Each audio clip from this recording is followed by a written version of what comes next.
పచ్చ బంగారంగా పిలిచే పసుపు పండించే రైతన్న అష్టకష్టాలు పడుతున్నాడు.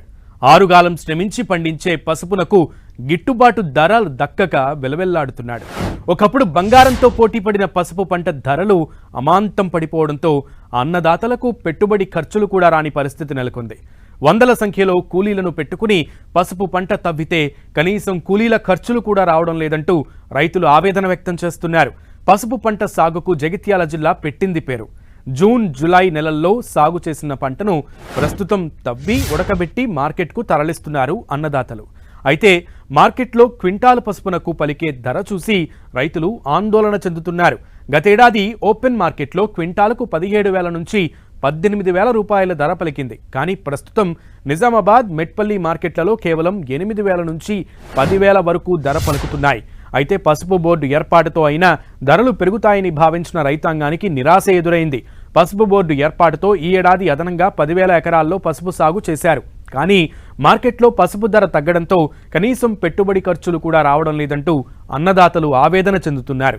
పసుపు పంట దాదాపు 9 నుంచి 10 నెలల కాలం పాటు భూమిలోనే ఉంటుంది. పంట కాలంలో అన్ని ఖర్చులు కలుపుకుంటే ఎకరాకు 1,00,000 వరకు అవుతుంది. ఒక్కో ఎకరాకు కనీసం లారీ కోడి ఎరువు వేస్తుంటారు. దాని ధర 25,000 నుంచి 30,000 రూపాయల వరకు ఉంటుంది. ఎకరం పసుపు తవ్వేందుకు కూలీలకు 25,000 నుంచి 30,000 రూపాయల వరకు ఖర్చు అవుతుంది. ఉడకబెట్టి ఆరబెట్టి మార్కెట్కు తరలించేందుకు మరో 15 నుంచి 20,000 రూపాయల వరకు ఖర్చు వస్తుంది. దీంతో పాటుగా రసాయన ఎరువులు, విత్తనాలు, దున్నకాల ఖర్చు 25,000 వరకు వస్తుంది. ఎంత ఖర్చు చేసి పంట పండిస్తే ఎకరాకు 1,00,000 రూపాయలు కూడా రాని పరిస్థితి ప్రస్తుతం నెలకొంది. దీనికి తోడు అధిక వర్షాలతో పంటకు రోగాలు సోకి దిగుబడులు పడిపోయాయి. జగిత్యాల జిల్లాలో దాదాపుగా 45,000 ఎకరాల్లో పసుపు సాగవుతుండగా 7 నుంచి 8 లక్షల క్వింటాళ్ల పంట ఉత్పత్తి అవుతుంది. ఏటా మార్కెట్లో ధరలు హెచ్చుతగ్గులకు లోనవడం, రైతులు మార్కెట్కు వెళ్లే వరకు ఏ ధర పలుకుతుందో తెలియని దుస్థితి నెలకొంది.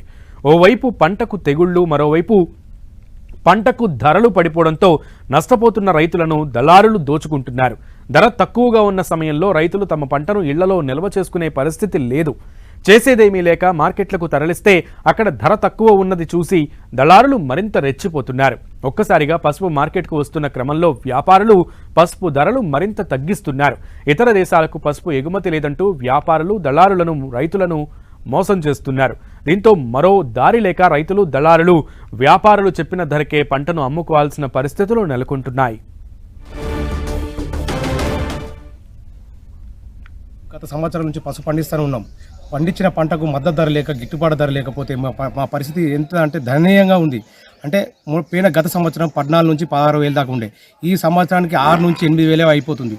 ఈ ఏంది మేము పసుపు బోర్డు ఇచ్చినామని చెప్పుడు మా రైతులతో చెలగాట మారుడేంది. మాకు పసుపుకు మద్దతు ధర ఇచ్చి మాకు పసుపుకు బోనస్ ఇస్తే ఏ ప్రభుత్వం అయినా సరే, మాకు ఏ ప్రభుత్వం రైతుకు మేలు చేయండి, ప్రభుత్వాలు ఎందుకు, పార్టీలు ఎందుకు, మాకు ప్రభుత్వం అనేది కాదు.